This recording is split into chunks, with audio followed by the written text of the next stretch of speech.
రాజాధీనం, దైవాధీనం. ఒక రాజ్యంలో ఇద్దరు బ్రాహ్మణులు ఉండేవారు. ఇద్దరూ నిరుపేదలు. అందుచేత రాజుగారి దగ్గరికి వచ్చి యాచించిపోతూ ఉండేవాళ్ళు.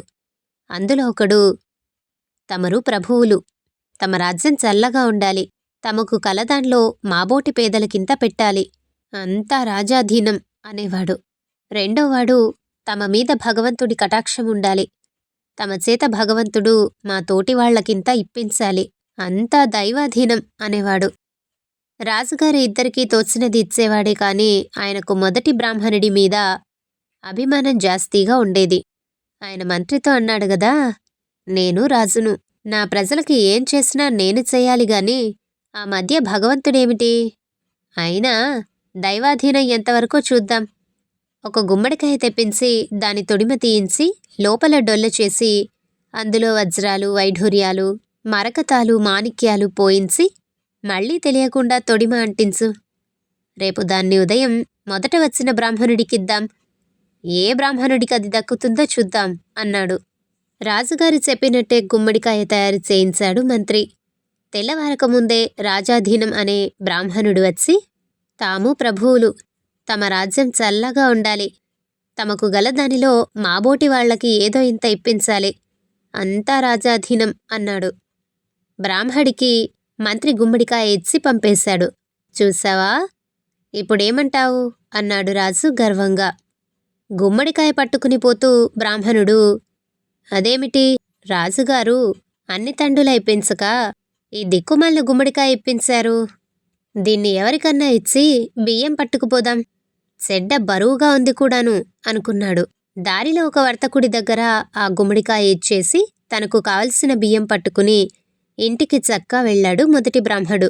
తర్వాత కాసేపటికి రెండో బ్రాహ్మడు ఆ దారిన వస్తూ వర్తకుని దగ్గర గుమ్మడికాయ చూసి, అయ్యా, ఈ పూట మా ఇంటికి అతిథులొచ్చారు, కూర లేదు, ఆ గుమ్మడికాయ ఇప్పించండి అన్నాడు. వర్తకుడు సరే పట్టుకుపొమ్మని గుమ్మడికాయ ఇచ్చాడు.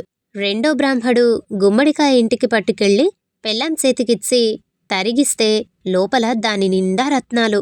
అదే గదా దైవాధీనమంటే అనుకున్నాడు బ్రాహ్మడు. మర్నాడు యథాప్రకారం మొదటి బ్రాహ్మడు రాజుగారి దగ్గరకు యాచనకు వెళ్ళాడు. అన్ని రత్నాలిచ్చినా మళ్ళీ ముష్టికొచ్చాడేమిటి బ్రాహ్మడు అని రాజుగారికి ఆశ్చర్యం వేసింది.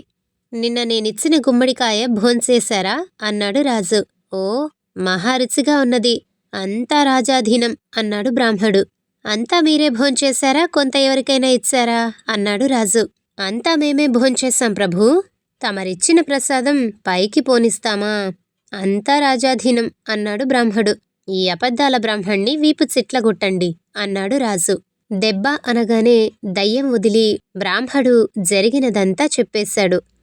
గుమ్మడికాయ వర్తకుడి దగ్గర బ్రాహ్మణుడికిచ్చినట్టు రాజు వర్తకుణ్ణి పిలిపించి, నిన్న ఈ బ్రాహ్మణుడికిచ్చిన గుమ్మడికాయ ఏం చేశావు అని అడిగాడు.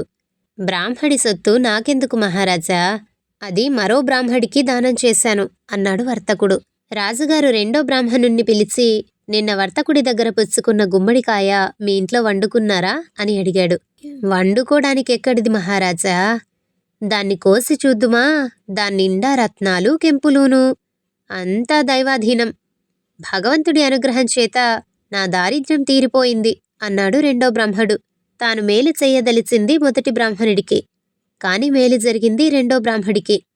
అంతా దైవాధీనమే, తన అధీనంలో ఏమీ లేదని బుద్ధి తెచ్చుకుని రాజు పొగరు చంపేసుకున్నాడు.